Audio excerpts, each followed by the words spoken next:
오늘 말씀 나누겠습니다. 말씀은 떼어주는 믿음이라는 제목으로 말씀을 나누도록 하겠습니다. 말씀은 요한복음 6장 1절에서 15절까지의 말씀입니다. 요한복음 6장 1절에서 15절까지 말씀입니다.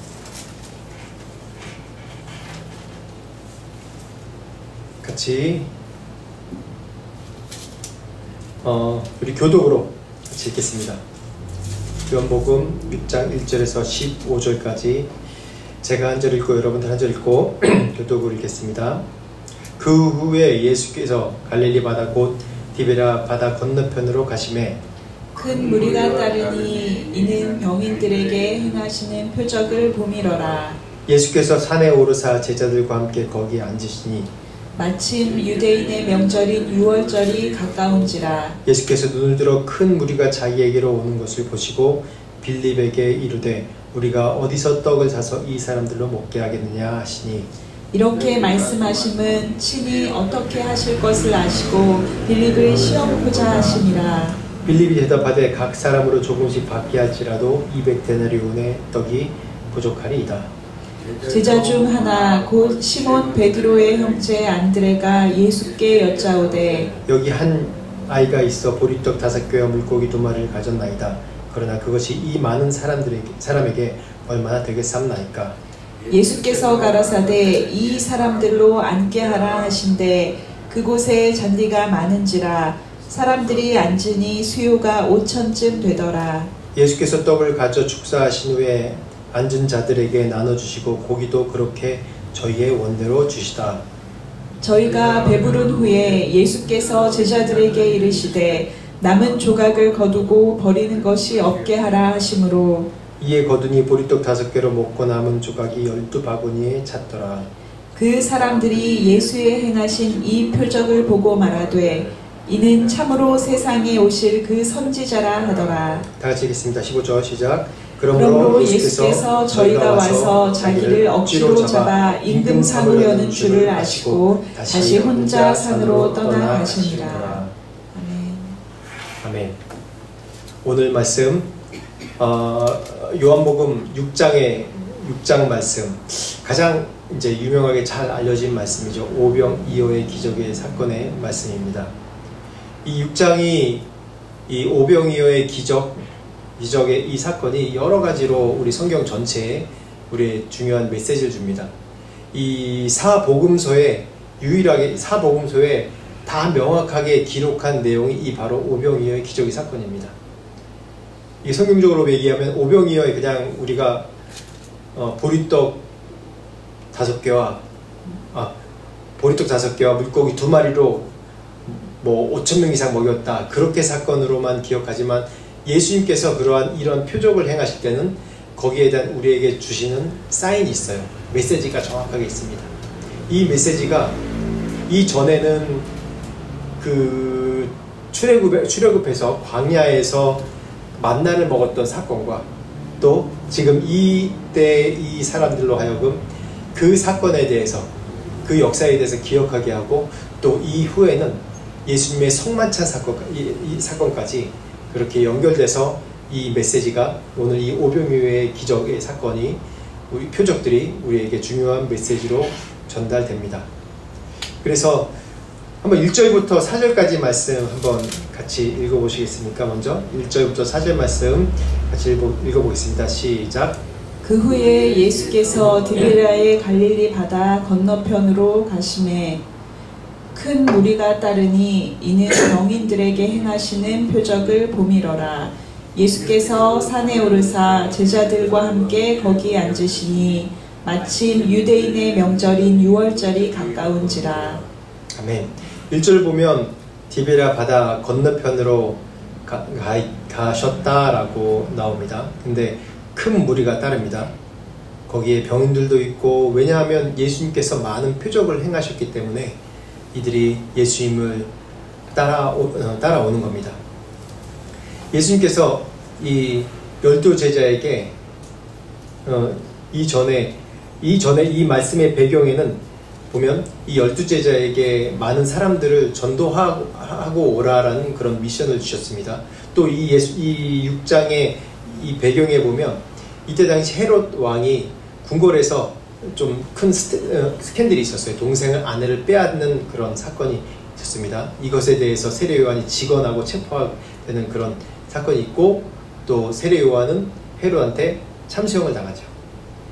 그리고 이 말씀의 맥락에 또 어떤 것이 있냐면, 세례 요한이 헤롯이 죽이고 나서 놀랍게도 이 예수님이 세례 요한의 다시 살아난 뭐 화신이다 그렇게 소문이 퍼지니까 예수님을 만나고 싶어 합니다. 그만큼 이제 헤롯이 진리에 좀 궁금해하고 있다는 얘기죠. 그 세례 요한을 죽인 것도 좀 후회하고 있고. 근데 그래서 2절 말씀에 큰 무리가 따르니라는 말씀은 갑자기 큰 무리가 따랐다는 얘기가 아니라 이미 사람들이 예수님의 기적을 보고 표적을 보기 때문에 예수님을 따랐다는 그런 얘기입니다. 그때 이런 시대적 배경에서 마침 유대인 명절이 가까웠는데 또 예수님께서 산에 앉으셔서 이때 앉으셔서 사람들에게 말씀을 강론하시고 사람들을 하나님 나라의 말씀을 강조하시고 하나님 나라에 대해서 말씀하셨습니다. 그래서 5절 말씀 한번 보겠습니다. 5절에서 6절 말씀 보겠습니다. 5절 6절 말씀 한번 같이 읽어보겠습니다. 시작. 예수께서 눈을 들어 큰 무리가 자기에게로 오는 것을 보시고 빌립에게 이르시되 우리가 어디서 떡을 사서 이 사람들로 먹게 하겠느냐 하시니, 이렇게 말씀하심은 친히 어떻게 하실 것을 아시고 빌립을 시험포자 하심이라. 네, 이 말씀 보면 아까 방금 전에 서론에 어떻게 이 오병이의 기적의 배경에 대해서 말씀한 거고, 5절부터는 본격적으로 이 오병이의 기적 사건에 대한 그런 그 서론에 대해서 나옵니다. 예수님께서 눈을 들어서 보니까 예수님의 표적을 보고 따른 사람들이 무리가 엄청 많은 거예요. 그래서 이 사람들이 오는 것을 보고 빌립에게 묻습니다. 이 사람들이 밥을 먹여야 되는데, 그때 당시 떡이죠. 우리나라 표현은 떡이지만 그때 당시에는 그 성경에는 빵이라고도 표현합니다. 우리가 보통 빵이라고 얘기하죠. 우리 문화적 표현은 떡입니다. 이 사람들에게 음식을 먹이려고 하는데 어찌 사서 모이겠느냐라는 질문을 합니다. 예수님이 이런 질문을 던지신 것은 뭐냐면 예수님을 시험해보고자 하시는 말씀이죠. 시험하고자 하는 건 뭐 테스트하고 뭐 그런 것이 아니라, 예수님은 이 한 사람을 세우실 때는 그 사람을 세우시려고 계속 믿음의 연단을 하시기도 하고 가르치기도 하시고, 그 현상을 통해서 그 상황을 통해서 우리를 계속 영적인 성장을 하게 하십니다. 그래서 이 6절 말씀을 통해서 보면 예수님의 그 계획이, 이 두 가지의 계획이 드러나는데, 예수님께서 뭐냐면 어떻게 하실지 미리 알고 이거 말씀하신 거예요. 그쵸? 예수님께서는 모든 답이 다 있으니까요. 근데 어떻게 하실지 알고 빌립에게 이 질문했습니다. 두 번째는 이 빌립을 시험하겠다는 성격이 어떤 성격이냐면, 네가 이것을 마치면 100점이고 200점이고 300점이고 그렇게 얘기하려는 것이 아니라, 방금 말씀드렸듯이 빌립을 깨우치게 하시기 위해서 예수님께서 이 빌립을 시험하겠다는 얘기입니다. 근데 원어로 보면 좀 다르게 나와요. 보면 새 번역에 보면 좀 더 가깝게 나왔는데, 6절 말씀 한번 적어 보시겠어요? 새 번역 성경 맨 끝에 밑에 나왔습니다. 한번 읽어보세요. 여기 화면에 있습니다. 맨 밑에 한번 같이 읽어보시겠어요? 시작. 예수께서는 빌립을 시험해 보시고자 이렇게 말씀하신 것이었다. 예수께서는 자기가 하실 일을 잘 알고 계셨던 것이었다. 그냥 예수님은 빌립을 뭐 100점짜리 50짜리 믿음이라고 판단하려고 하신 것이 아니라, 예수님께서는 이걸 통해서 제자들을 가르치시고 제자들을 양육하시고 어떻게 가르치자 알고 제자들에게 말씀하시고자 하신 거예요. 즉 뭐냐면 떡이잖아요. 떡이 뭡니까? 중요한 의식주입니다. 의식주. 근데 이 말씀과 동일하게 이어지는 구약의 성경이 있습니다. 서두에 말씀드렸듯이 출애굽 백성들이 광야에서 만나를 대할 때의 자세입니다. 신명기 8장 2절의 사실 한번 읽어보시겠어요? 신명기 8장 여기 있습니다. 앞에 화면 보시면 한번 같이 읽어주시겠습니다. 신명기 8장 2절에 4절 시작. 내 하나님 여호와께서 이 40년 동안에 내게 광야길을 걷게 하신 것을 기억하라. 이는 너를 낮추시며 너를 시험하사 내 마음이 어떠한지 그 명령을 지키는지 지키지 않는지 알려 하심이라. 너를 낮추시며 너를 줄이게 하시며 또 너도 알지 못하며 내 조상들도 알지 못하던 만나를 내게 먹이신 것은 사람이 떡으로만 사는 것이 아니요 여호와의 입에서 나오는 모든 말씀으로 사는 줄을 내가 알게 하려 하심이니라. 이 40년 동안에 내 의복이 헤어지지 아니하였고 내 발이 부르트지 아니하였느니라. 아멘. 여기서 또 보면 이스라엘 백성에게 하나님이 광야에서 이들을 시험하시고 또 이들을 또 먹이시고 시험하시는 사건이 나옵니다. 이 사건이 이스라엘 백성들이 출애굽한 다음에 광야에서 가장 중요한, 이스라엘 백성뿐만 아니라 우리도 마찬가지죠. 가장 중요한 문제가 의식주예요. 먹고 자고 하는 겁니다. 이스라엘 백성들이 홍해를 건너와서 광야에 툭 던져졌어요. 물도 없고 떡도 없고 아무것도 없습니다. 광야는 아무것도 없어요. 죽음이 가득한 죽음의 사막 같은 그런 땅입니다. 그곳에서 당연히 인간이면 원망하죠. 원망 안 하겠습니까? 원망하죠. 이들이 뭔가 비전이 있어 나온 것도 아니고 저희처럼 선교사의 비전을 갖고 뭐 인도 땅을 밟고 태국 땅을 밟고 뭔가 이 땅의 백성들 구하리라 그런 비전이 아니라 이 따라 나온 백성들은 모세 외에는 다른 사람들은 생존을 위해서 나온 거예요. 그러한 이해나 그런 것들이 없어요. 대부분 백성들이. 하나님에 대해서는 알겠죠. 모세에게 주신 비전을 따라서 나온 백성입니다. 이 사람들이 원망을 안 하겠습니까? 나와보니 아무것도 없는데 그래도 애굽에 있을 때, 이집트에 있을 때는 뭔가 먹을 거라도 있고 자기가 힘든 노동을 했지만 먹을 거라도 있고 저는 그렇게 생각해요. 이 말씀 보면서 출애굽 백성 보면 그들의 신앙 수준이나 그들이 경험한 수준 보면 정말 아무것도 아닌 거예요. 너무 연약합니다. 그래서 의식주만 해결되면 하나님을 잘 섬길 수 있겠다는 그런 바람이 이 이스라엘 백성들이 있었어요. 왜냐? 이들은 노예로 살았기 때문에 노예는 뭡니까? 자기의 생각과 그런 거 없고 먹을 것만 잘 먹으면 끝난다는 생각이에요. 노예만 그렇습니까? 우리 모든 인간들이 많이 그런 것 같아요. 많이 그렇습니다.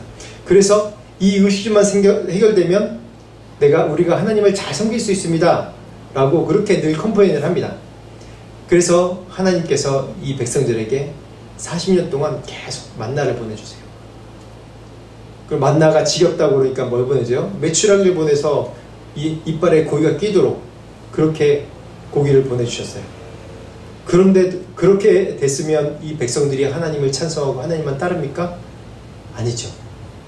40년 동안 의복도 헤어지지 않고 발이 부르트지도 않고 먹을 것도 잘 먹고 그렇게 살았는데도 이들은 하나님을 믿지 못하고 하나님 알지 못하고 더 우상 숭배의 탐욕과 그런 죄악에 점점 넘어진 사람이 되죠.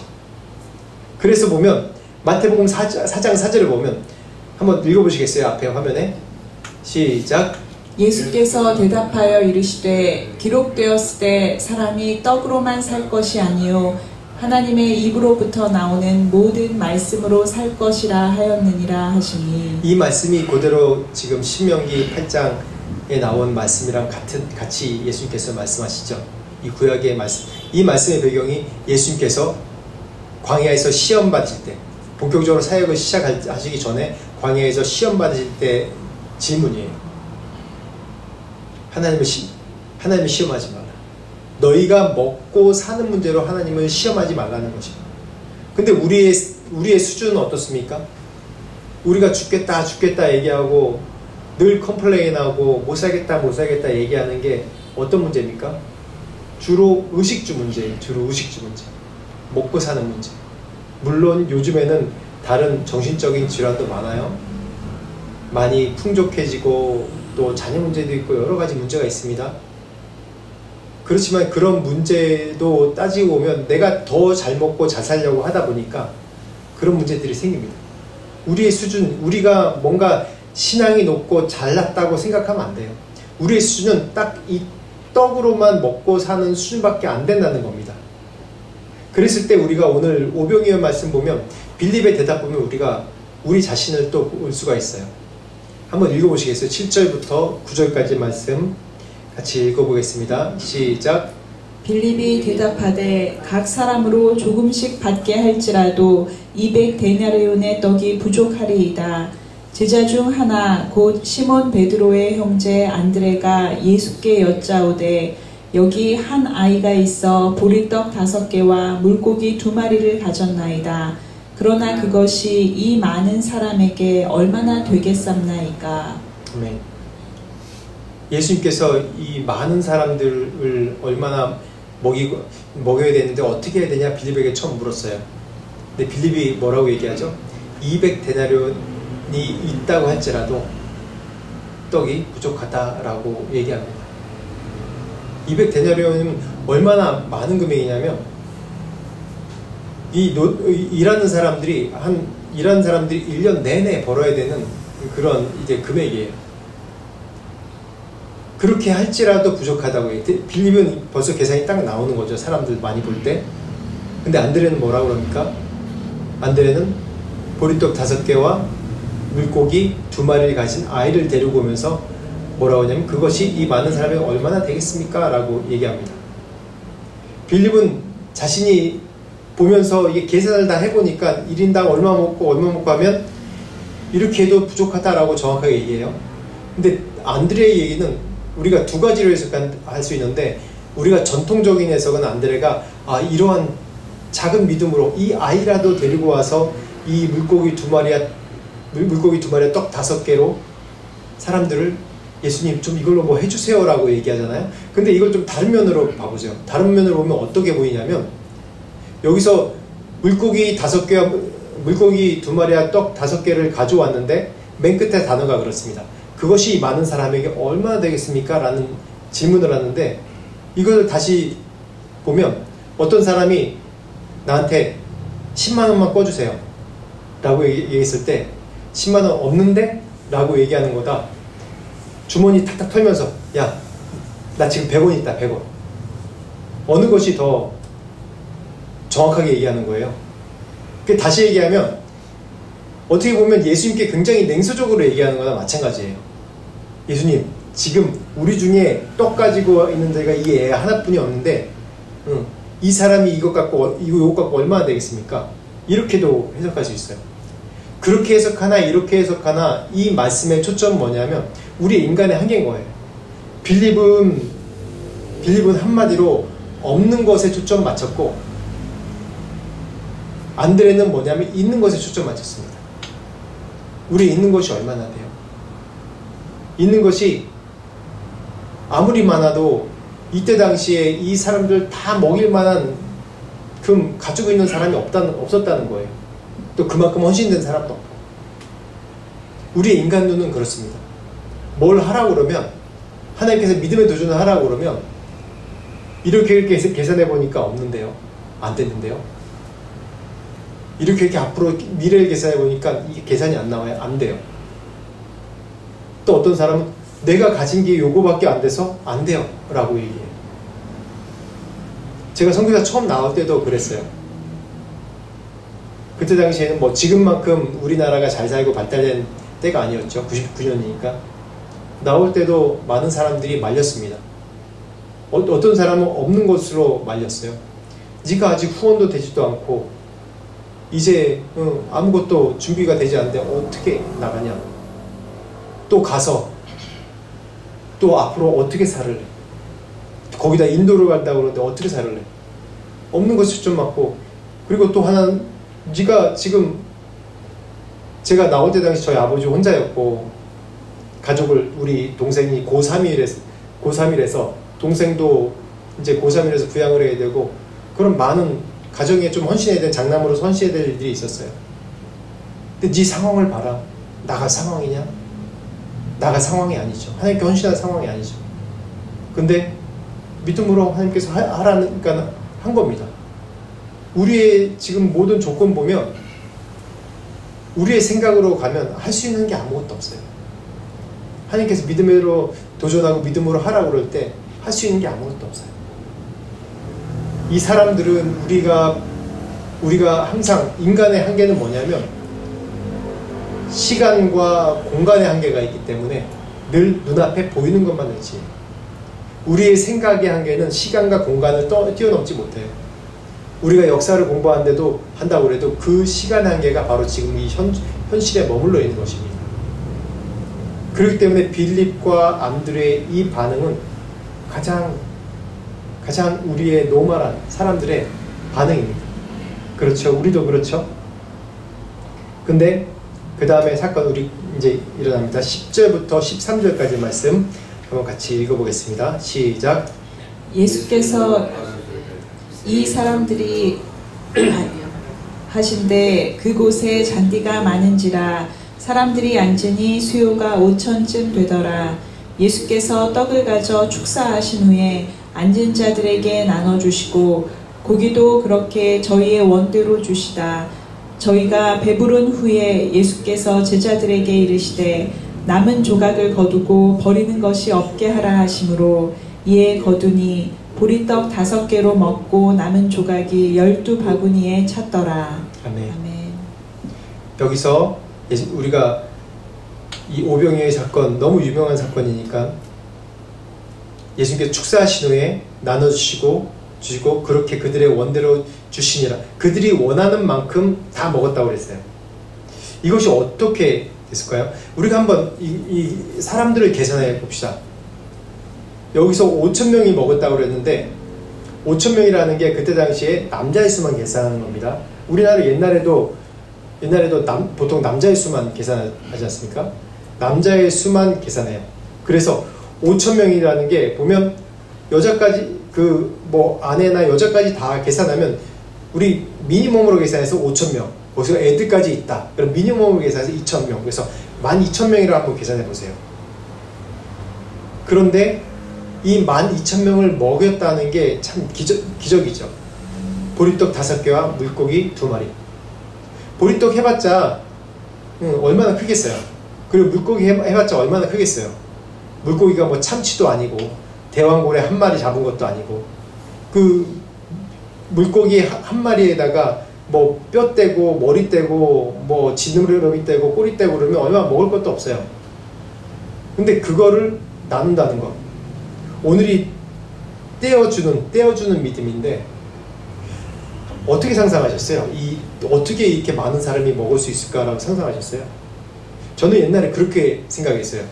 예수님이 광주리 하나씩 이렇게 줘서 꼭 마술사녀처럼 좀 황금바구니 같이 있잖아요.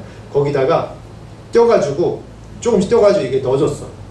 12명한테 넣어주고 그거를 가져가면서 이렇게 바구니에 뜰 때마다 이렇게 하나씩 뚝뚝 떨어지는 그런 상상을 했거든요. 근데 이 말씀을 읽으면서 자세히 생각해 보니까 그런 현금바구니 이렇게 갇혀있는 무슨 암막 커튼처럼 갇혀있는 그런 게 아니라 그냥 예수님께서 그 자리에서 나눠주셨어요. 제자들에게 하나하나씩. 이걸 보면 보통 중동지방에서 먹는 게 뭐 로띠라고 하는 거거든요. 이게 인도에서는 이거 거의 주식처럼 먹고 있어요. 우리가 생각하는 떡이 아니라 그런 빵보다는 이런 음식을 먹었습니다. 근데 이렇게 빈대떡같이 이렇게 딱 붙은 이 로띠 이런 것을 띄어서 주는데 아마 5개니까 최소한에서 한 반 조각씩 이 제자들에게 띄어서 줬겠죠. 하나씩 반 조각 요만한 손바닥만한 걸 받았습니다. 그리고 물고기도 한 저럼씩 이렇게 받았겠죠. 나눠주라, 축사하시고 나눠주라 라고 했는데 예수님께서 그 자리에서 축사하실 때 이게 어마어마하게 많아졌을까요? 저는 그렇게 되지 않았을 거라고 생각해요. 왜냐하면 예수님께서 우리에게 주신 믿음, 우리에게 주신 하나님 일을 할 때 하나님께서 인도하시는 것을 보면 그렇게 하지 않으셨어요. 우리의 손을 빌어서 우리의 믿음을 통해서 하신 거거든요. 예수님께서 이 요한복음, 예수님께서 이 땅에 사시면서 공생기간 동안에 하셨던 모든 기적적인 사건들이 보면 우리의 믿음을 통해서 하셨어요. 믿음을 통해서. 지금 이 사건이 어떻게 됐냐면 보세요. 이런 조그만한 조각 떡 갖고 갑니다. 1,000명이. 그러니까 제가 12,000명으로 얘기한 건 뭐냐면 계산하기 쉽게 제자 한 명당 1000명을 먹인다고 생각해 보세요. 한 사람이 1000명을 먹인다 생각. 이걸 어떻게 먹여요? 이건 요만한 떡으로.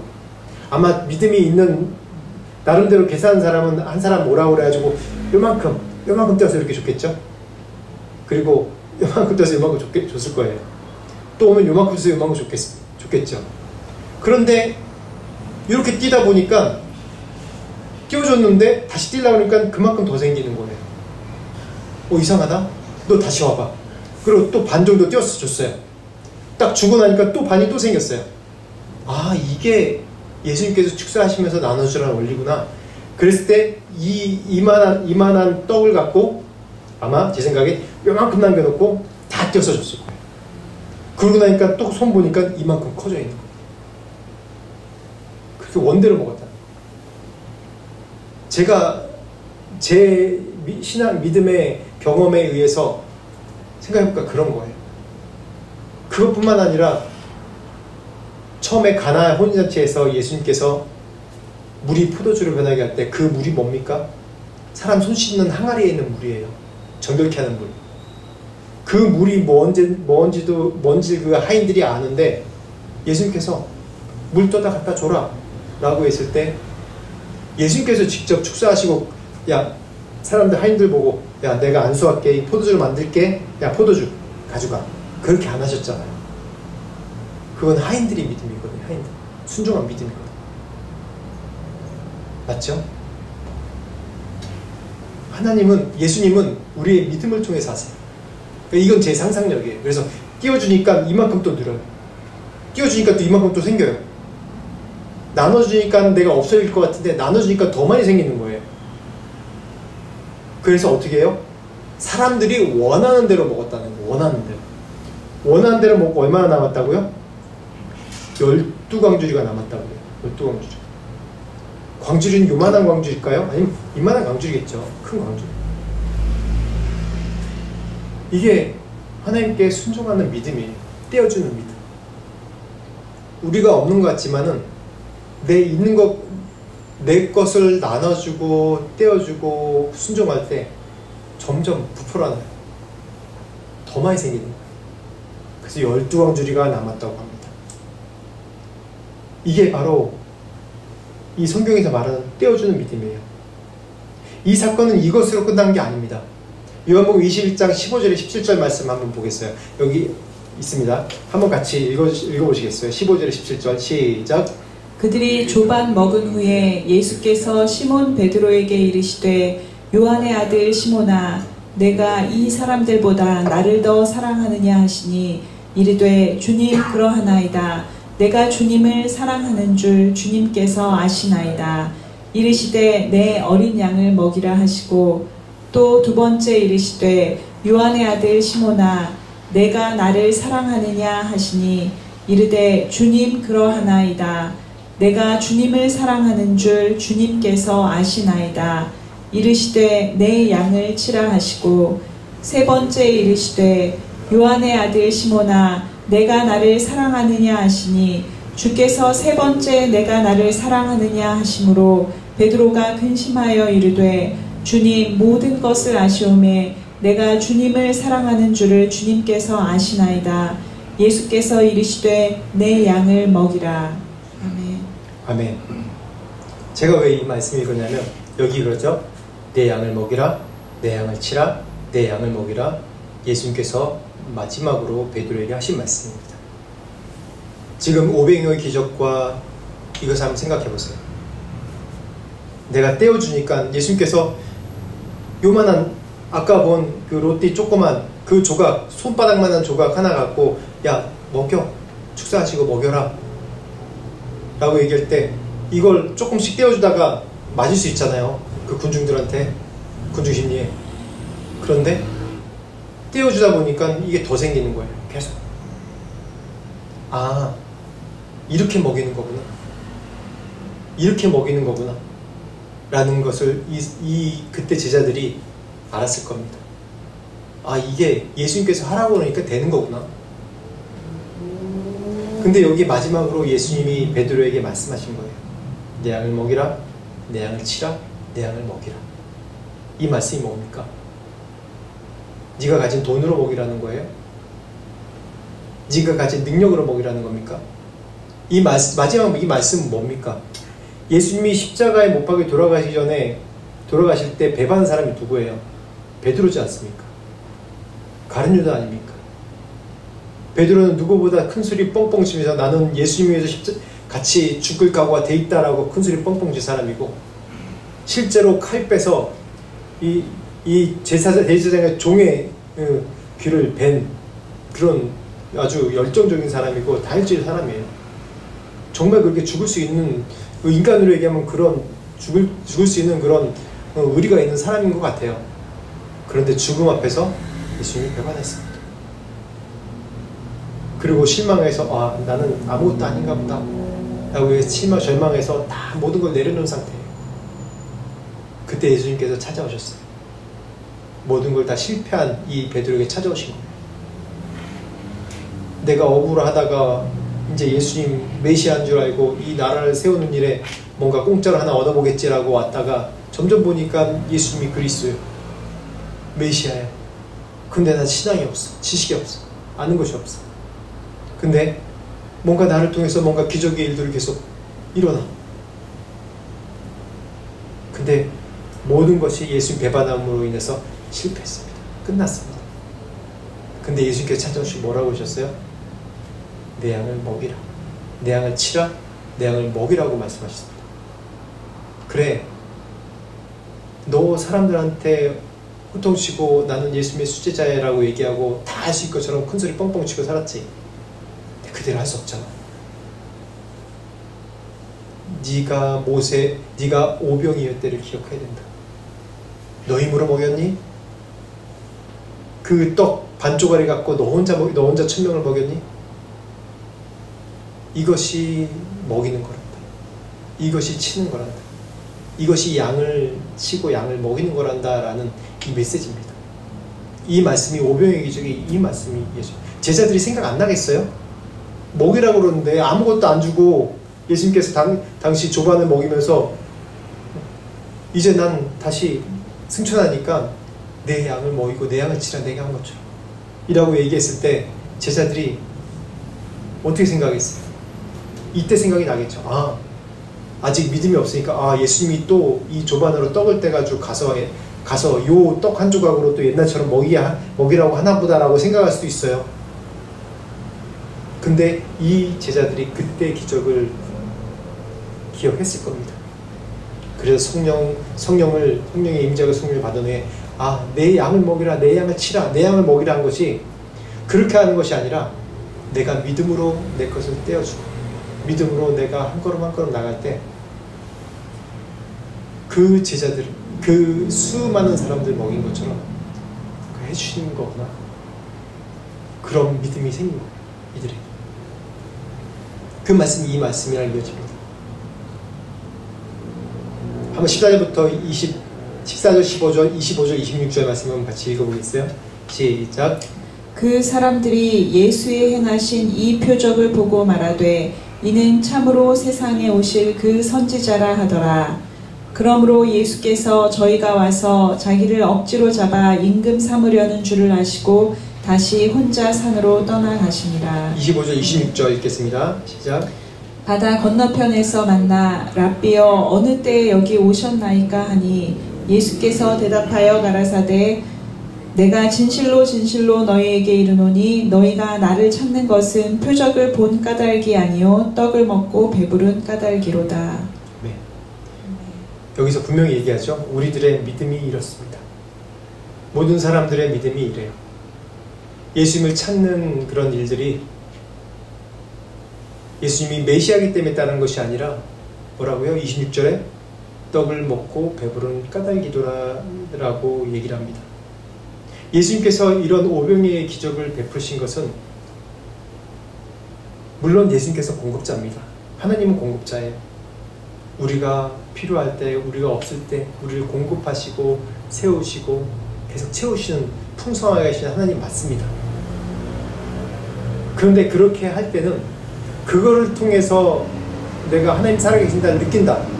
그렇게 고백한다. 그러면 딱 이 고백이 마찬가지. 이 고백이나 마찬가지예요. 예수님을 따르는 수많은 무리들이 떡을 먹고 배부르기 때문에 따르게 되는 거예요. 광야에 40년 동안 이 백성들이 광야에서, 아무것도 없는 광야에서 낮에는 구름기둥, 밤에는 불기둥으로 따뜻하게 보호하시고 눈앞에 기적이 보이는데도 불구하고 아침에는 자기가 수고하고 노력하지 않았는데 만나를 내려주셔서 그걸로 먹게 하시고, 그리고 고기가 필요할 때는 메추라기 떼를 보내주셔서 고기를 먹게 하시고, 자기들 풍성하게 하게 하신 하나님인데 그 의식주를 해결하는 믿음밖에 없는 거예요. 이방의 우상들 보십시오. 우상들의 해결하는 소망이 뭡니까? 의식주 문제 해결해 주는 거잖아요. 사람들이 우상 섬기는 게 뭡니까? 자신이 잘 되려고. 우상을 만들어 놓은 게 보면 자신이 원하는 것을 이루게 할 우상을 만들어 놓은 거예요. 제가 인도에 있을 때 인도는 수많은 신들을 섬깁니다. 제가 그래서 인도의 힌두교를 뭐라고 하냐면 그들의 신이 수천 개의 신이 있거든요. 부패신이라고. 부패했다가 아니라 뷔페. 자기가 원하는 대로 골라 먹는 재미가 있는 그런 종교라고 저는 좀 비하하면서 얘기해요. 왜냐하면 사람들이 다 바라는 게 뭐냐면 내가 이렇게 고행을 하면, 내가 신을 이런 식으로 섬기면 신이 내 소원을 들어주겠지. 또 많은 신을 섬기는 것이 뭐냐면 나의 안전을 위해서 기도하는 신들도 많아요. 신을 달래가지고 내가 위협에 처하지 않으려고. 대부분 다 의식주의 문제를 해결하는 겁니다. 그 우상을 섬기는 그런 수준의 우리 믿음밖에 안 되기 때문에 우리의 믿음이 이 정도밖에 안 되는 거라는 것을 이 말씀을 통해서 우리가 알 수 있어요. 근데 오늘 말씀 31절, 32절, 35절, 36절, 37절 이 쭉 말씀 한번 쭉 읽어보겠습니다. 여기 앞에 나와 있는데 한번 읽어보겠습니다. 이 말씀을 통해서 오늘 이 오병이어의 기적을 통해서 예수님께서 무엇을 말씀하시려고 하신지 스스로 이 오병이어의 기적에 대해서 해석하시는 말씀입니다. 한번 말씀 읽어보겠습니다. 31절부터 시작. 기록된 바 하늘에서 그들에게 떡을 주어 먹게 하였다 함과 같이 우리 조상들은 광야에서 만나를 먹었나이다. 예수께서 이르시되 내가 진실로 진실로 너희에게 이르노니 모세가 너희에게 하늘로부터 떡을 준 것이 아니라 내 아버지께서 너희에게 하늘로부터 참떡을 주시나니. 35절. 예수께서 이르시되 나는 생명의 떡이니 내게 오는 자는 결코 줄이지 아니할 터이요 나를 믿는 자는 영원히 목마르지 아니하리라. 그러나 내가 너희에게 이르기를 너희는 나를 보고도 믿지 아니하는도다 하였느니라. 아버지께서 내게 주시는 자는 다 내게로 올 것이요 내게 오는 자는 내가 결코 내쫓지 아니하리라. 41절. 자기가 하늘에서 내려온 떡이라 하심으로 유대인들이 예수에 대하여 수군거려 이르되 이는 요셉의 아들 예수가 아니냐. 그 부모를 우리가 아는데 자기가 지금 어찌하여 하늘에서 내려왔다 하느냐. 51절. 나는 하늘에서 내려온 살아있는 떡이니 사람이 이 떡을 먹으면 영생하리라. 내가 줄 떡은 곧 세상의 생명을 위한 내 살이니라 하시니라. 아멘. 여기서 예수님께서 뭐라고 얘기하십니까? 나는 생명의 떡이라 라고 얘기합니다. 나는 생명의 빵이라 라고 얘기합니다. 이 오병이어의 기적의 사건이 사람들은 제가 계속 지금 이 말씀 가운데 얘기했듯이 우리의 믿음은 의식주, 먹고 사는 거에 매여 있습니다. 내가 예수를 믿는다고 해도 많은 신앙인들이 얘기하는 거 보면 내가 의식주에 매여 있기 때문에 이것이 내 한계라는 것을 알아요. 한국에 있는 제 친구들도 뭐 고등학교 동창이나 또 성공한 친구들도 같이 만나면 이제 얘기를 합니다. 얘기하다 보면 돈도 잘 벌고 사회적으로 성공하고 잘 됐는데 저보고 그래요. 자기는 먹고 사는 일에 매여서 늘 내가 잘 즐기기도 하고 내 삶을 재밌게도 하지만 늘 자기가 이 한계를 느낀다는 거예요. 이걸로 만족되지 않는다는 거예요. 먹고 사는데 문제 없고 애들 교육시키는데 문제가 없지만은 저 보면 부럽다는 거예요. 나 보면 왜 부러운데? 너는 뭔가 하나님의 일을 하잖아. 나는 늘 이거 먹고 살고 대출 갖고 여기에 갇혀 사는데 그 사람들은 믿는 사람이나 믿지 않는 사람이나 다 뭔가 의미 있는 것을 하고 싶어 하는 것 같아요. 다 어느 정도 의식주가 다 해결되게 되면. 그 얘기는 뭐냐면 잘 살든지 못 살든지 간에 우리는 다 의식주 안에 갇혀있는 그런 연약한 믿음이에요. 근데 예수님은 오늘 이 말씀을 통해서 뭐라고 그러냐면 나는 생명의 떡이니, 오병이의 기적을 통해서 너희가 떼어주는 것이 눈에 보이는 먹는 것을 떼어주는 것이 아니라 믿음으로 이것을 떼라는 겁니다. 생명의 떡이라는 것은 너희는 나를 먹고 마셔야지 너희가 그 오병이의 기적의 사건이 어떠한 줄 안다. 즉 다시 얘기하면 성령이 내 안에 내주에 계시고 내가 그의 살과 피를 먹고 마시는 믿음이 될 때 내가 무엇을 하든지 내가 믿음으로 할 수 있고 무엇을 하든지 하나님의 영광을 위해서 한다는 거예요. 이 요한복음에 보면 계속 중요한 단어가 에이고 에임이라는 그 헬라어 단어인데 나는 누구다 라고 일곱 번으로 자신의 정체성에 대해서 말씀하세요. 그게 뭐냐면 수가성 여인에게는 나는 생명수다, 영원히 목마르지 아니하리라 라고 얘기하고, 38년 된 병자는 나는 안식일의 주인이다 라고 얘기하고, 지금 여기 오병이의 기적에는 뭐냐면 나는 생명의 떡이다 라고 얘기합니다. 생명수, 물, 먹는 것 정말 중요합니다. 안식일 유대인들에게 제일 중요한 거예요. 왜 이런 비유를 하시겠습니까? 어떤 이 로마 초기 시대 때는 이 그리스도인들을 오해한 것 중에 하나가 여기서 내 살을 먹으라, 내 살을 먹으라, 내 피를 마시라고 성만찬 계속 하지 않습니까? 그걸 보고 이거는 식인 종교다, 이거는 이 뭔가 사람의 피를 나눠 먹는 그런 건가? 라고 오해한 그런 것도 있었어요. 근데 왜 이렇게 나는 생명의 떡이다, 나는 생명수다, 나는 안식일의 주인이다, 나는 치료자다 라고 계속 얘기하면서 우리에게 말씀하신 거 뭐냐면 너희가 내 안에 더불어 살아야 된다는 거예요. 너희가 가지고 있는 것을 의지하는 것이 아니라 너희가 내 안에서 나로 더불어 나의 통치를 받고 나와 함께 안식을 누리면서 그 안에서 기쁨을 누리면서 너희들이 있던지 없던지 너희 시간과 장소에 구애받지 말고 네가 무엇을 하든지 내 안에서 안식을 누리는 겁니다. 그 안에 안식을 누리는 게 뭡니까? 떡 문제 해결되죠? 물 문제 해결되죠? 내가 모든 이 세상에 보이는, 왜 예수님께서 자기의 정체성을 얘기할 때 세상에 보이는 가장 기본적인 의식주, 우리의 생명을 유지하는 수단이 그걸로 표현하겠습니까? 너희는 이것에 매여있는 존재가 아니다. 이것에 매일 수 있는 존재가 아니야. 너희 존재는 나의 자녀야.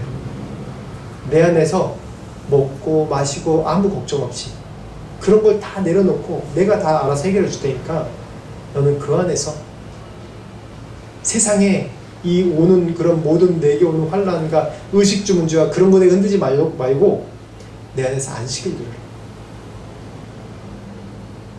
오병이의 기적, 떡 5개, 물고기 2마리, 아무것도 없는데 이걸로 내가 어떻게 하지 봤잖아. 그러니까 너는 이젠 너 자신만 생각하지 말고 그걸로 사람들을 먹여야 돼. 그래서 온 열방 가운데 이 복음을 전해야 돼.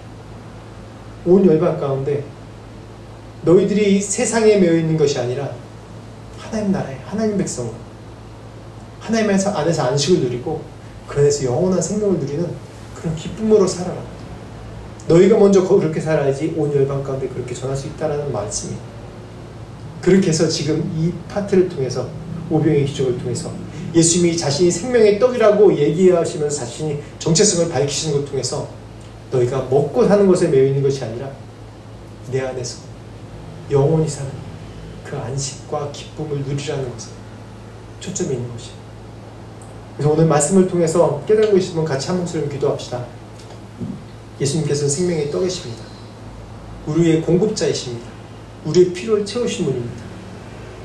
단 예수 안에서 내가 살 때, 예수 안에 살 때 세상에 있고 없음에 매여 있지 않고 영원한 그런 안식을 누릴 수 있는 것이에요. 같이 오늘 깨달은 말씀 놓고 한 목소리로 우리 이제 기도하겠습니다. 하나님 아버지 감사합니다. 하나님 오병의 기적을 통해서 예수님께서 내가 바로 생명의 떡이다 라고 말씀하신 그런 진리 하나님 감사합니다. 하나님 정말 부족한 노예로 살다가 출애굽한 이 이스라엘 백성들을 주님께서 먹이고 살리셨듯이 또한 예수님을 알지 못하고 표적을 보고 떡을 주기 때문에 따르는 이 백성에게 예수님께서 오병의 기적을 통해서 먹이셨듯이 하나님 우리의 믿음은 의식주의 한계를 짓고 그 안에 무너질 수밖에 없는 믿음이지만 다시 한번 주님 그 안에 갇히지 않고 주님을 따르기로 선택하고 고백합니다. 하나님 채우시고 오직 그 안에서 안식을 누리며 또한 온 세상의 열방 가운데 그 능력의 주님, 구원의 주님, 영생을 주시는 예수 그리스도를 전할 수 있는 우리 믿음이 될 수 있도록 하나님 도우시고 하나님께서 하라고 하신 것들에 아버지 순종하며 믿음의 걸음을 가도록 아버지 도우시고 함께하여 주시옵소서. 안식을 누리는 삶이 될 수 있도록 아버지 그 이후에 할 것은 주님께서 다 하시는 줄입니다. 하나님 아버지 감사합니다. 오늘 이렇게 말씀을 주시고 생명의 떡이 되신 예수님, 오병의 기적을 통해서 우리가 눈에 보이는 먹는 것에 매여있지 않고 먹고 사는 문제에 매여있지 않고 이것까지 주님께 드릴 때 생명의 공급자 되신 주님께서 우리의 삶을 책임져 주시고 우리를 영원한 천국으로 인도하시고 또한 이 땅에 살면서부터 우리의 천국의 삶을 살 수 있는 안식의 삶을 살겠다고 약속하셔서 감사합니다. 하나님 다시 한번 믿음으로 선택합니다. 우리가 눈에 보이는 것에 매여있지 않고 주께서 우리에게 나눠주라고 한 것을 나눠주며 하라고 하는 것을 하며 주님의 통치를 받는 우리의 삶이 될 수 있도록 하나님 다시 한번 주님께 내 삶의 모든 것을 내어드립니다. 인도하여 주시옵소서. 주님 안에서 영원한 안식을 누리며 살 수 있도록 그 안에 기쁨을 누리며 살 수 있도록 도우시고 인도하여 주시옵소서. 지금 우리 주 예수 그리스도의 은혜와 하나님 아버지의 무한하신 사랑과 성령님의 감화감동 역사하심이 생명의 떡이신 주님 앞에 모든 것을 드리며 그의 공급으로 살며 그의 위로로 살며 그 안에 안식을 누리려고 고백하는 모든 자들에게 지금부터 영원토록 함께 하시기를 간절히 축원하옵나이다. 아멘.